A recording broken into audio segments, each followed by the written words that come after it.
அடுத்த வீட்டு ஜன்னல் வழியாக உங்களையே ஒரு ஜோடி கண்கள் உற்று பார்த்து கொண்டிருந்தால் எப்படி இருக்கும்? அதுவும் 12 வயது சிறுமியான வானதியை அந்த மர்ம நபர் ஏன் பின்தொடர்கிறார்? பாசமான பெற்றோர், அழகான வாழ்க்கை.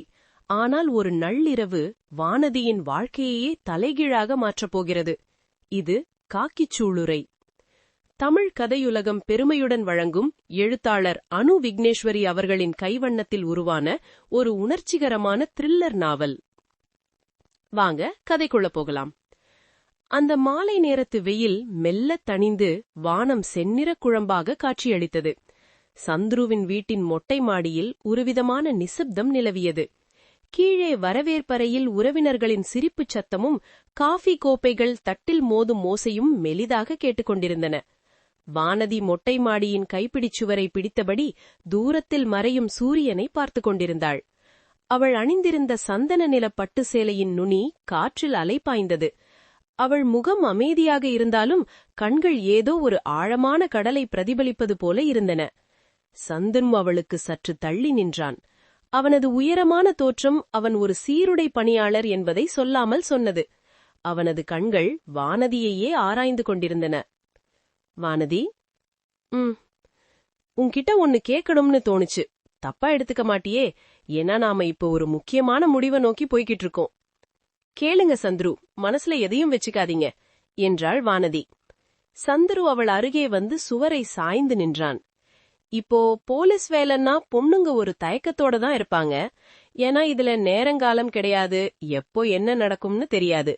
ஆனா இந்த வரன் பத்தி பேசும்போதே மாப்பிள்ளை போலீஸால்ந்தா மட்டும்தான் சம்மதம்னு நீ ரொம்ப உறுதியா இருந்ததா கேள்விப்பட்ட. ஏன் அப்படி? வானதி ஒரு நிமிடம் தன் பார்வையை தாழ்த்தி கொண்டாள். அவள் உதடுகளில் ஒரு மெல்லிய புன்னகை அரும்பியது. ஆனால் அதில் ஒரு வலி இருந்தது. ஏன் அப்படி கேக்குறீங்க? இல்ல, நான் போலீஸா இருக்கிறதாலேயே 3-4 வரன் தட்டி போயிருக்கு. என் வேலை அவங்களுக்கு பயத்தை தந்துச்சு. ஆனா உனக்கு மட்டும் ஏன் இந்த ஆர்வம்? ஒருவேளை போலீஸ்னா நிறைய எக்ஸ்ட்ரா வருமானம் வரும், வசதியா வாழலாம்னு நினைச்சியா என்று விளையாட்டாக கேட்டான் சந்துரு. சட்டென்று வானதியின் முகம் மாறியது. அவளது கண்கள் கனலாக ஜொலித்தன. அந்த பார்வை சந்துருவை ஒரு நிமிடம் திடுக்கிட வைத்தது. அப்படி ஏதாவது நினைச்சிருந்தா அதை இப்பவே மறந்துடுங்க சந்துரு. இப்போ அவள் குரல் மிகவும் உறுதியாக இருந்தது. நேர்மையற்ற வழியில வர்ற ₹1 கூட எனக்கு தேவையில்லை. என் கை சுத்தம்னு நீங்க சொல்றதுக்கு முன்னாடி உங்க கை சுத்தமா இருக்குமான்னு தான் நான் முதல்ல விசாரிச்சேன். சந்துரு ஆச்சரியப்பட்டான். வாவ், அந்த அளவுக்கு விசாரிச்சியா? ஆமாம், ஏன்னா எனக்கு தேவையானது ஒரு யூனிஃபார்ம் போட்ட ஆள் இல்ல, அந்த யூனிஃபார்முக்கு உண்மையான ஒரு நேர்மையான மனிதர் என்றாள் வானதி. சந்துருவின் விளையாட்டுத்தனம் மறைந்து இப்போது ஒரு மரியாதை அவளிடம் பிறந்தது. மன்னிச்சிடு வானதி, சும்மா உன்னை வம்பிழுக்கத்தான் அப்படி சொன்னேன். சரி, அப்போ வேற எதுக்காக இந்த பிடிவாதம்? வானதி ஒரு பெருமூச்சு விட்டாள். சுற்றியிருந்த சூழலே அவளுக்கு மங்கி போனது போல தெரிந்தது.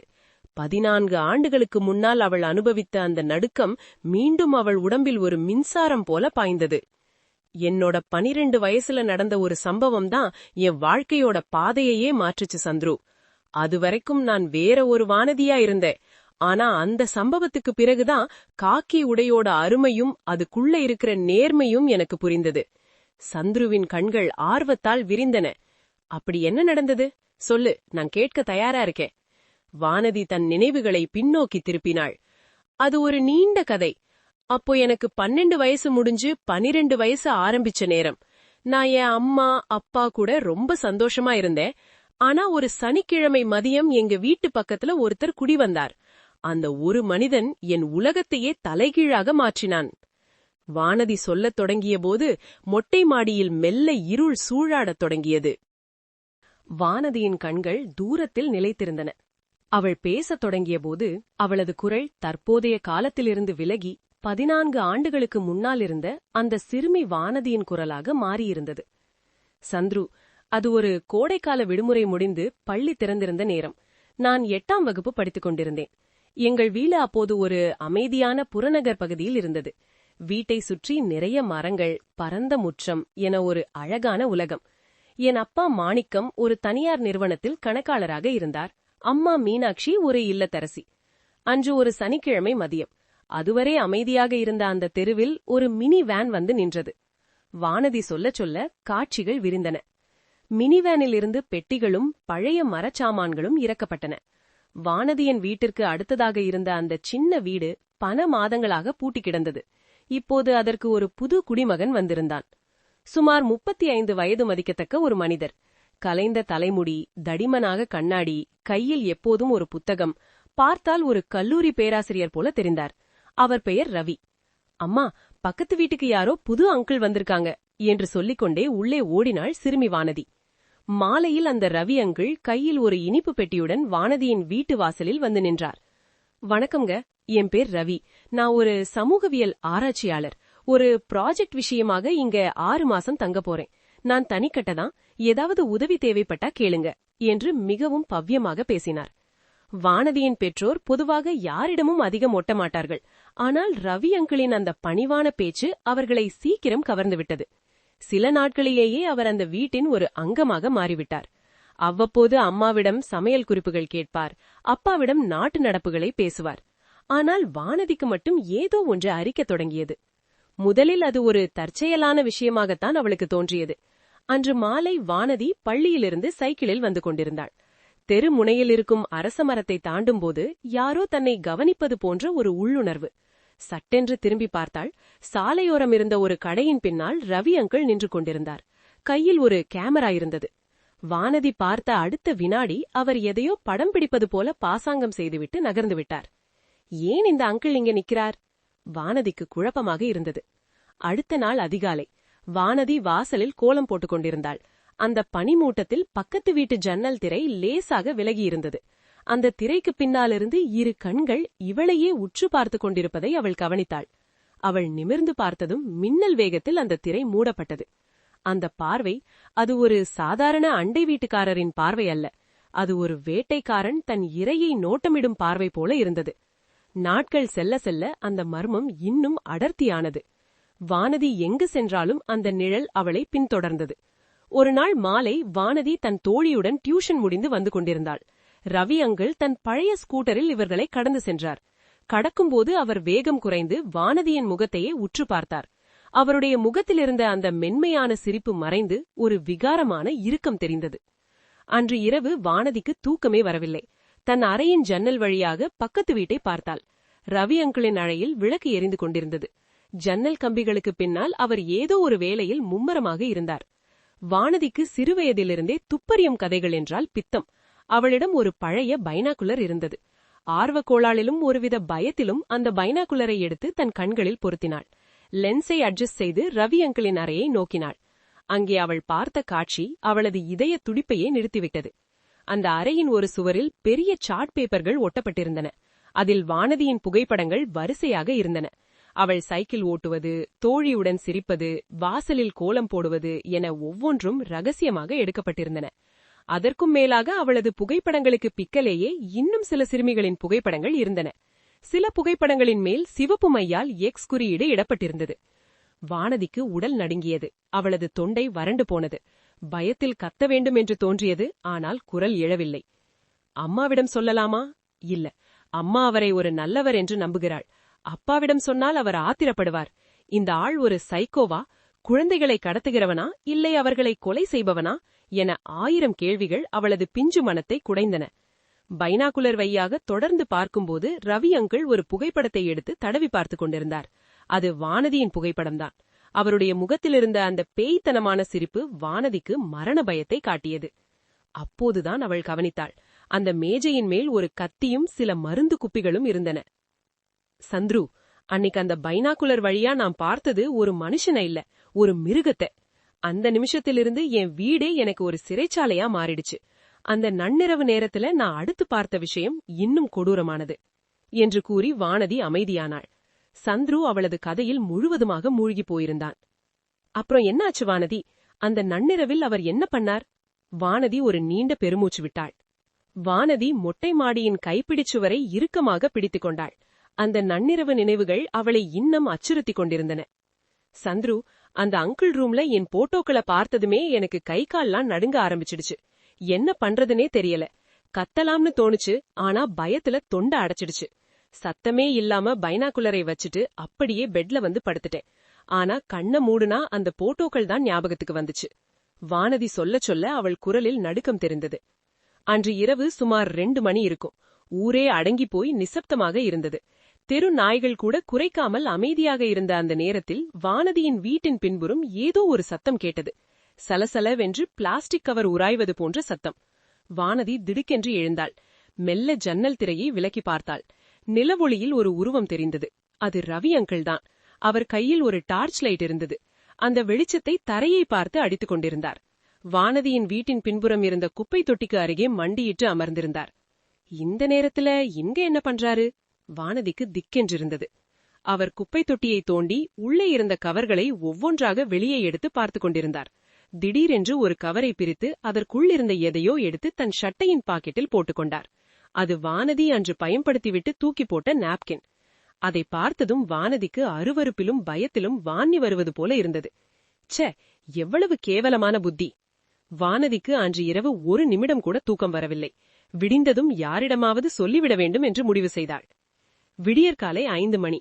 லேசாக பனி பெய்து கொண்டிருந்தது. வானதி எழுந்து ஹாலுக்கு வந்தாள். அவள் அப்பா மாணிக்கம் காஃபி குடித்துக் கொண்டிருந்தார்.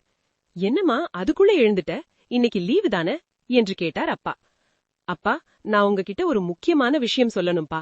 அந்த பக்கத்து வீட்டு அங்கிள் சரியில்லப்பா. ஏண்டா, என்னாச்சு? அவர்தான் நேற்று கூட உனக்கு சாக்லேட் கொடுத்தாரே. இல்லப்பா, அவர் என்ன திருட்டுத்தனமா போட்டோ எடுக்கிறாரு. நேத்து நைட்டு நம்ம குப்பை தொட்டியில எதையோ தேடிட்டு இருந்தாருப்பா. எனக்கு பயமா இருக்குப்பா. ப்ளீஸ், நம்ம போலீஸ்ல சொல்லலாம்பா என்று வானதி அழுது கொண்டே சொன்னாள். அப்பா சிரித்தார்.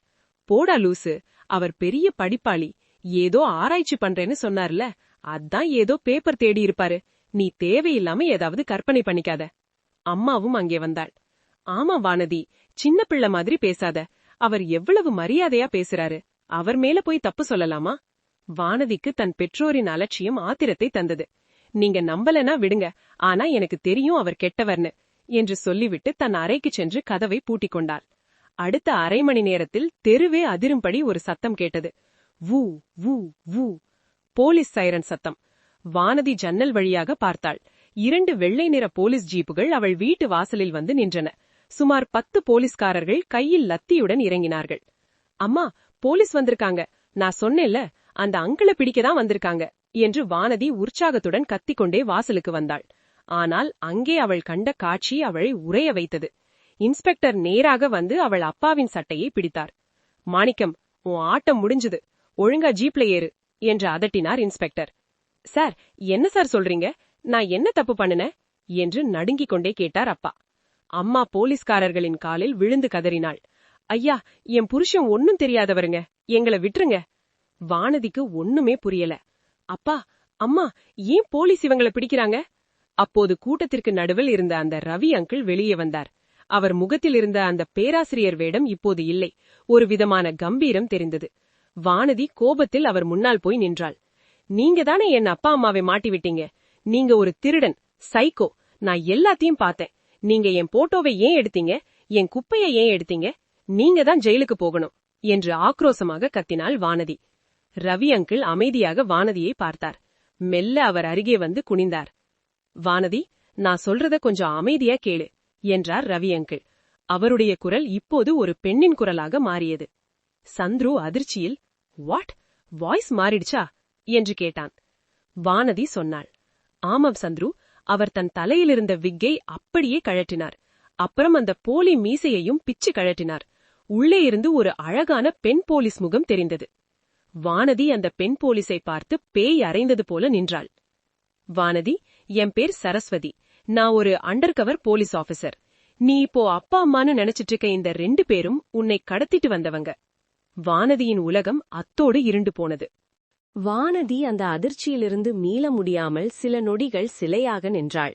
அவளது பிஞ்சு உள்ளம் எதை அப்பா அம்மா என்று இத்தனை காலம் நம்பி பற்றிக் கொண்டிருந்ததோ அது ஒரு மிகப்பெரிய பொய் என்று தெரிந்தபோது அவளுக்கு பூகம்பமே வந்தது போல இருந்தது. சந்துரு அவளையே இமைக்காமல் பார்த்து கொண்டிருந்தான். அப்போ உன் முன்னாடி நின்னது ஒரு லேடி போலீஸா? அவங்க அப்புறம் என்ன சொன்னாங்க? வானதி அந்த நாளை அப்படியே கண்முன் கொண்டு வந்தாள். இவங்களை இழுத்துட்டு போங்கடா என்று சரஸ்வதி ஆண்டி உத்தரவிட போலீஸ்காரர்கள் வானதியின் அப்பா அம்மாவை தரதரவென்று இழுத்து கொண்டு போனார்கள். வானதி ஓடிப்போய் சரஸ்வதியின் கையை பிடிச்சுக்கிட்டாள். ஆண்டி, என்ன ஆண்டி சொல்றீங்க? அவங்க 2 பேரும் என் அப்பா அம்மா இல்லையா? எனக்கு ஞாபகம் தெரிஞ்சதுல இருந்து அவங்க தானே என்ன பாத்துக்கிறாங்க. நீங்க ஏதோ தப்பா புரிஞ்சுக்கிட்டீங்க ஆண்டி என்று அழுது கொண்டே கத்தினாள். சரஸ்வதி ஆண்டி மெல்ல குனிந்து வானதியின் கண்ணீரை துடைச்சாங்க. வானதி, இங்க பாரு, நான் சொல்ல போறது உனக்கு கஷ்டமா இருக்கும். ஆனா இதுதான் நிஜம். உனக்கு 6 வயசு இருக்கும்போது பழனி கோயில் திருவிழாவுல நீ காணாம போயிட்ட. உன்னை கடத்தினது இந்த மாணிக்கமும் மீனாட்சியும் தான். அவங்க ஒரு பெரிய குழந்தை கடத்தல் கும்பலை சேர்ந்தவங்க. நீ பழைய எதையும் ஞாபகம் வச்சுக்க கூடாதுன்னு உன்கிட்ட ரொம்ப பாசமா நடிச்சு உன்னை அப்படியே மாத்திட்டாங்க என்றாள் சரஸ்வதி. வானதிக்கு தலை சுற்றியது. அப்போ என்னோட போட்டோ எதுக்கு ஆண்டி எடுத்தீங்க? உன்னை தேடிட்டு இருந்த உன் உண்மையான அப்பா அம்மா கொடுத்த பழைய போட்டோவையும் இப்போ நீ இருக்கிற அடையாளத்தையும் வச்சு கன்ஃபார்ம் பண்ணத்தான் உன் போட்டோக்களை எடுத்தேன். அப்புறம் நேத்து அந்த நாப்கின் எடுத்தது எதுக்கு தெரியுமா? அதுல இருந்து உன்னோட டிஎன்ஏ எடுத்து உன் உண்மையான பெற்றோர் டிஎன்ஏ கூட மேட்ச் பண்ணி பார்த்தோம். 100% நீ அவங்களோட பொண்ணுதான்னு ரிசல்ட் வந்துடுச்சு. அதான் இன்னைக்கு ஆக்ஷன்ல இறங்கணும் என்று சரஸ்வதி விளக்கினாள். வானதிக்கு சுவரில் ஒட்டப்பட்டிருந்த அந்த மத்த சின்ன பொண்ணுங்களோட போட்டோக்கள் ஞாபகம் வந்தது. ஆண்டி, அங்க இன்னும் நிறைய பொண்ணுங்க போட்டோ இருந்ததே. ஆமா வானதி, அவங்க எல்லாரும் உன்னை போலவே கடத்தப்பட்டவங்க தான். அவங்க எங்க இருக்காங்கன்னு இதுங்கள கேஸ் போட்டு விசாரிச்சு அவங்களையும் காப்பாத்தணும். நீ தைரியமாயிரு, இனிமே உனக்கு எந்த ஆபத்தும் வராது என்று சொல்லி வானதியை தூக்கிக் கொண்டாள் சரஸ்வதி. சந்துரு மௌனமாக இதை கேட்டுக்கொண்டிருந்தான். அவனது கண்கள் கலங்கியிருந்தது. அந்த ஒரு நிமிஷத்துல எனக்கு பழைய நினைவுகள் எதுவுமே வரல சந்துரு. ஆனா ஒண்ணு மட்டும் புரிஞ்சது. எனக்காக ஒரு யூனிஃபார்ம் போட்டுக்கிட்டு தன் அடையாளத்தையே மறைச்சுக்கிட்டு ஒருத்தங்க எனக்காக போராடி இருக்காங்கன்னா அது எவ்வளவு பெரிய விஷயம். அன்னைக்குதான் அந்த காக்கி சட்டை மேல எனக்கு ஒரு தீராத காதல் வந்துடுச்சு என்றாள் வானதி. அப்போது வானதி சந்துருவின் முகத்தை பார்த்து ஒரு மெல்லிய புன்னகை செய்தாள். அப்புறம் அந்த சரஸ்வதி ஆண்டி என்னை ஒரு வீட்டுக்கு கூட்டிட்டு போனாங்க. அங்கே என் உண்மையான அப்பா அம்மாவை சந்திச்சேன். அந்த சந்திப்பு எப்படி இருந்தது தெரியுமா? சந்துரு ஆர்வம் தாங்க முடியாமல் எப்படி என்று கேட்டான். அத்தியாயம் 5. கசப்பான உண்மை. வானதி அந்த பழைய நினைவுகளை சொல்லச் சொல்ல மொட்டை மாடியில் வீசிய காற்று கூட ஏதோ ஒரு பாரத்தை சுமந்து வருவது போல இருந்தது. சந்துரு, சரஸ்வதி ஆண்டி என்ன ஜீப்ல கூட்டிட்டு போகும்போது எனக்குள்ள 1000 கேள்வி. ஒரு பக்கம் என்ன வளர்த்தவங்க குற்றவாளிகள்னு தெரிஞ்ச அதிர்ச்சி, இன்னொரு பக்கம் என் உண்மையான அப்பா அம்மா யாருன்னு பார்க்க போற பதற்றம். ஜீப் ஒரு பெரிய வீட்டு வாசல்ல போய் நின்னுச்சு. அங்க ஒரு நடுத்தர வயசு தம்பதியினர் வாசல்லையே காத்துட்டு இருந்தாங்க. என்ன பார்த்ததுமே அந்த அம்மா, வானதி என் செல்லமேன்னு கதறிட்டு ஓடி வந்து என்ன கட்டிக்கிட்டாங்க. அவங்க அழுகையில ஒரு உண்மை தெரிஞ்சது சந்துரு. 6 வயசுல பிரிஞ்ச அந்த பாசம் இன்னும் அவங்க கிட்ட குறையாம அப்படியே இருந்தது. வானதி சிறிது இடைவெளி விட்டு தொடர்ந்தாள். அந்த தம்பதியினர் வானதியை உள்ள கூட்டிட்டு போனாங்க. சரஸ்வதி ஆண்டி ஒரு சோஃபால உட்கார்ந்து அந்த தம்பதியினர் கிட்ட ஏதோ ஃபைல தண்டு பேசிட்டு இருந்தாங்க. தம்பி, இங்க பாருங்க, வானதி இப்போ பாதுகாப்பா இருக்கா. ஆனா இந்த மாணிக்கம் கும்பல் சாதாரணமானவங்க இல்ல. குழந்தைகளை கடத்தி வந்து அவங்களுக்கு பாடம் சொல்லி கொடுத்து ஒரு வயசுக்கு மேல வெளிநாடுகளுக்கு விற்கிறதா இவங்களோட வேலையே. வானதிக்கு இன்னும் கொஞ்ச நாள்ல பெரிய விபரீதம் நடந்திருக்கும். நல்ல வேலை, சரியான நேரத்துல நம்ம கண்டுபிடிச்சிட்டோம் என்று சரஸ்வதி கம்பீரமாக சொன்னாங்க. அப்போ அந்த அம்மா அழுதுட்டே கேட்டாங்க, ஐயா, என் பொண்ணுக்கு இத்தனை நாளா எதுவுமே தெரியாதா? இல்லம்மா, அவங்க இவளுக்கு ஒரு ஃபேக் மெமரி உருவாக்கிட்டாங்க. அவங்கதான் அம்மா அப்பான்னு நம்ப வச்சிட்டாங்க. அதுதான் அவங்களோட டெக்னிக். இப்போ வானதிக்கு கொஞ்சம் டைம் வேணும், எல்லாம் சரியாயிடும் என்று சொல்லிவிட்டு வானதியை பார்த்தாங்க. அப்போதான் அந்த வீட்டின் ஒரு மூலையில் இருந்த ஒரு போட்டோ ஃப்ரேமை வானதி கவனிச்சா. அது ஒரு சின்ன பையன் போலீஸ் யூனிஃபார்ம் மாதிரி ஒரு Dress போட்டுக்கிட்டு ஒரு பொம்மை துப்பாக்கியை வச்சுட்டு நிக்கிற போட்டோ. அந்த போட்டோக்கு பக்கத்துல சரஸ்வதி ஒரு ஸ்கூல் டீச்சர் மாதிரி ரொம்ப அமைதியா நிக்கிற ஒரு போட்டோவும் இருந்தது. வானதிக்கு ஒரே குழப்பம். ஆண்டி, இது யாரு, உங்க பையனா என்று கேட்டாள். சரஸ்வதி சிரிச்சிட்டே சொன்னாங்க, ஆமா வானதி, என் பையன் சந்துரு. அவனுக்கும் போலீஸ்னா ரொம்ப இஷ்டம். அப்புறம் இந்த டீச்சர் கெட்டப் இருக்குல்ல, அதுதான் என்னோட கவர் ஐடென்டிட்டி. ஊருக்கெல்லாம் நான் ஒரு ஸ்கூல் டீச்சர், ஆனா டிபார்ட்மெண்ட்ல நான் ஒரு ரகசிய போலீஸ். எங்க வீட்டுக்காரருக்கு கூட நான் ஒரு சாதாரண டீச்சர் தானே நினைப்பு. சில ரகசியங்கள் அப்படியே இருந்தாதான் குடும்பத்துக்கும் நல்லது, நாட்டுக்கும் நல்லது என்றாள் சரஸ்வதி. வானதி இதையெல்லாம் சொல்லும்போது சந்துருக்கு தூக்கி வாரி போட்டது. அவனது கண்கள் அப்படியே நிலை குத்தி போனது. என்னது, எங்க அம்மா தான் உன்னை காப்பாத்துனாங்களா? அப்போ அந்த ரகசிய போலீஸ் வேற யாரும் இல்ல, எங்க அம்மாவா? வானதி, நீ விளையாடலையே என்று சந்துரு பதட்டமாக கேட்டான். வானதி அவன் கையை மெல்ல பற்றினாள். இல்ல சந்துரு, நான் ஏன் விளையாட போறேன்? உங்க அம்மா அந்த ஒரு வருஷம் முழுக்க எனக்காக ரவி அங்கிள் வேஷம் போட்டு அந்த பகுதியில வாழ்ந்திருக்காங்க. நான் அன்னைக்கு அந்த போட்டோவை பார்த்ததுமே உங்க அம்மாவை பத்தி தெரிஞ்சுக்கிட்டேன். ஆனா அவங்க என்கிட்ட ஒரு சத்தியம் வாங்கினாங்க. என்ன சத்தியம்? வானதி, நான் ஒரு போலீஸ்ங்கிறது எங்க வீட்டுக்காரருக்கோ என் பையனுக்கோ தெரியாது. தெரிஞ்சா அவங்க என்ன பத்தி பயப்படுவாங்க. என் குடும்பத்தை நான் சாதாரணமா வச்சுக்கணும்னு ஆசைப்படுறேன். அதனால இந்த ரகசியம் உன்கிட்டயே இருக்கட்டும்னு சொன்னாங்க. அவங்க அந்த ரகசியத்தை காக்க எவ்வளவு கஷ்டப்பட்டிருப்பாங்கன்னு எனக்கு அப்ப புரியல சந்துரு. ஆனா அவங்க மேல எனக்கு ஒரு பெரிய மரியாதை வந்துடுச்சு. அவங்களோட அந்த நேர்மையும் தைரியமும் தான் எனக்குள்ள ஒரு போலீஸ் அதிகாரியை தேடுற ஆசையை தூண்டுச்சு. சந்துரு அப்படியே சோர்ந்து போய் அந்த சுவற்றில் சாய்ந்து கொண்டான். இப்பா, இத்தனை வருஷமா எங்க அம்மா ஒரு பெரிய ஹீரோவா வாழ்ந்திருக்காங்க. ஆனா எங்களுக்கு ஒண்ணுமே தெரியலையே. நீ ஏன் என்கிட்ட இப்ப இத சொன்ன வானதி? வானதி ஒரு நிமிடம் அமைதியாக இருந்துவிட்டு சொன்னாள். உங்க அம்மா அன்னைக்கு என்ன காப்பாத்தலனா இன்னைக்கு நான் இங்க உயிரோடவே இருந்திருக்க மாட்டேன் சந்துரு. உங்க அம்மாவுக்கு நான் செஞ்ச கைமாறி இதுதான் நினைக்கிறேன். அவங்க பையனுக்கே அவங்க யாருன்னு புரிய வைக்கணும்னு தோணுச்சு. ஆனா இது நமக்குள்ளே இருக்கட்டும். அப்போது கீழே இருந்து சரஸ்வதியின் குரல் கேட்டது. சந்துரு, வானதி, என்ன பேசி முடிச்சாச்சா? ஐயா, முகம் கழுவிட்டு வாங்க, காஃபி ஆறிட போகுது. சரஸ்வதி அந்த டீச்சர் தோரணையில் புன்னகையோடு கூப்பிட்டாங்க. சந்துருவும் வானதியும் ஒருவரையொருவர் பார்த்து கொண்டார்கள். சந்துருவின் கண்களில் இப்போது ஒரு புதிய ஒளி தெரிந்தது. அவனது அம்மா மீது அவனுக்கு இருந்த மரியாதை இப்போது பல மடங்கு உயர்ந்தது. சந்துரு நிலைகுலைந்து போய் நின்றான். இத்தனை வருஷமா தான் பார்த்து வளர்ந்த மிகவும் அமைதியான அன்பான தன் அம்மாவுக்கு பின்னால் இப்படி ஒரு வீர வரலாறு ஒளிந்திருக்கும் என்று அவன் கனவிலும் நினைக்கவில்லை. வானதி, இப்பவும் என்னால இதை நம்பவே முடியல. அம்மா ஒரு ஸ்கூல் டீச்சர், அவங்களுக்கு பயம் ஜாஸ்தின்னு நாங்க எல்லாரும் நினைச்சிட்டு இருந்தோம். ஆனா இவ்வளவு பெரிய ஆபத்தான ஆபரேஷன்ல அவங்க இருந்திருக்காங்கன்னு நினைக்கும் போது ச்சே, எனக்கு ஒரு மாதிரி இருக்கு என்றான் சந்துரு தன் கண்களில் வழிந்த கண்ணீரை துடைத்தபடி. வானதி அவன் தோளை மெல்ல தட்டினாள். சந்துரு, சில ரகசியங்கள் உலகத்துக்கு தெரியாம இருக்கிறது தான் அந்த ரகசியத்துக்கே அழகு. அவங்க தன் குடும்பத்தோட பாதுகாப்புக்காகவும் நாட்டுக்காகவும் அந்த உண்மைய மறைச்சு வச்சிருக்காங்க. இப்ப புரியுதா நான் ஏன் ஒரு போலீஸ் மாப்பிள்ளை தான் வேணும்னு ஒத்த கால்ல நின்னேன்னு? சரியாக அந்த நேரம் மொட்டை மாடி படிக்கட்டுகளில் காலடி சத்தம் கேட்டது. சரஸ்வதி மெல்ல மேலே ஏறி வந்து கொண்டிருந்தார். சந்துரு, வானதி, என்ன பேசி முடிச்சாச்சா? பெரியவங்க கீழே காத்துட்டு இருக்காங்க. அப்புறம் உங்களுக்கே தெரியும்ல, உங்க அப்பாவுக்கு நேரம் தப்புச்சுன்னா கோபம் வரும் என்றபடி புன்னகையுடன் உள்ளே நுழைந்தார். சந்துரு தன் அம்மாவை பார்த்தான். ஒரு சாதாரண சேலையில் நெற்றியில் குங்குமத்துடன் மிகவும் எளிமையாக தெரிந்த அந்த பெண்ணுக்குள்தான் ஒரு காலத்தில் விக் வைத்து வேடம் போட்டு ஒரு மாபெரும் கடத்தல் கும்பலை துவம்சம் செய்த சிங்கம் ஒளிந்திருக்கிறது. சந்துரு ஏதோ கேட்க முற்பட வானதி சட்டென்று அவன் கையை அழுத்தி சைகையால் தடுத்தாள். அந்த ரகசியம் இப்போதைக்கு ரகசியமாகவே இருக்கட்டும் என்பது போல அவள் பார்வை இருந்தது. பேசிட்டோம் அத்தை, நாங்க கீழே வரோம் என்றாள் வானதி இயல்பாக. சரஸ்வதி வானதியை பார்த்து ரகசியமாக ஒரு கண் சுமிட்டினார். அந்த பார்வையில் எங்கள் ரகசியம் நமக்குள் இருக்கட்டும் என்கிற ஒரு பழைய ஒப்பந்தம் புதுப்பிக்கப்பட்டது. வானதியும் புன்னகையோடு அதை ஆமோதித்தாள். கீழே ஹாலில் இரு வீட்டாரும் கூடினர்.